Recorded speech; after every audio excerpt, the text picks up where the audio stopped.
folks, today we are reviewing on 76145 from LEGO Marvel Eternals Aerial Assault Set. This has 133 pieces, 2 minifigures, retailed for $9.99 USD and $14.99 SGD. And without further ado, let's move on to the next section. So starting off with this review, as per usual, let's look into the minifigures first. So the two over here we have Ikaris and of course Sprite. So starting off with Ikaris, he actually looks pretty amazing. The only thing I don't really like about this minifigure is the fact whereby they don't actually provide the laser beam eyes like Superman minifigure has.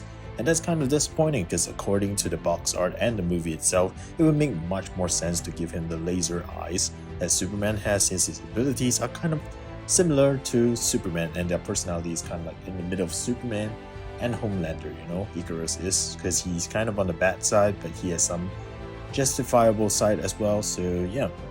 But anyways, other than that, the minifigure's torso and leg piece is pretty much awesome. Going on to Sprite though, I just wish they used a new face print for her, since this Hermione Granger one is really overused with the amount of Hermiones we have gotten across the years. See this picture over here.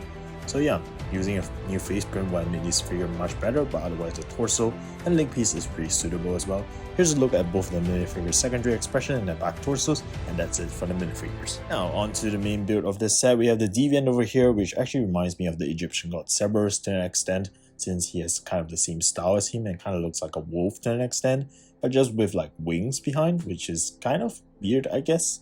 But at the same time kind of cool as well, because it is pretty, flexible in appearance, as you can see right here, and pretty sturdy as well, since it doesn't topple easily, which is the added point. And yeah, other than that, this build right here also has 5 stickers with some patterns across the whole thing, as you can see over here. And that is kind of it for this build. Otherwise, this whole set right here also gives me some extra weird pieces, like this katana right here and this tree size, which is totally for no purpose at all. I don't really remember any Japanese weapons being involved in the Deviant's making or any like that. So it's kind of weird that they provided this inside the set. But at the same time, it's kind of good as well, because technically the extra Lego weapons is always fun to get.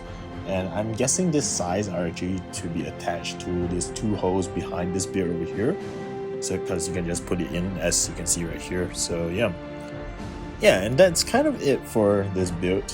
Nothing much to say, but otherwise for my final verdict, I guess, in terms of aesthetics wise, considering this set is pretty cheap at $14.99, I'll actually give this a decent 7, because the Deviant doesn't look half bad and the minifigures look pretty amazing as well, except for some minor minus points for their face expressions and just the face print used.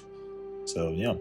And then next for price wise, 133 pieces for $14.99. It's a pretty good price, I would say, and I would give it a decent 8.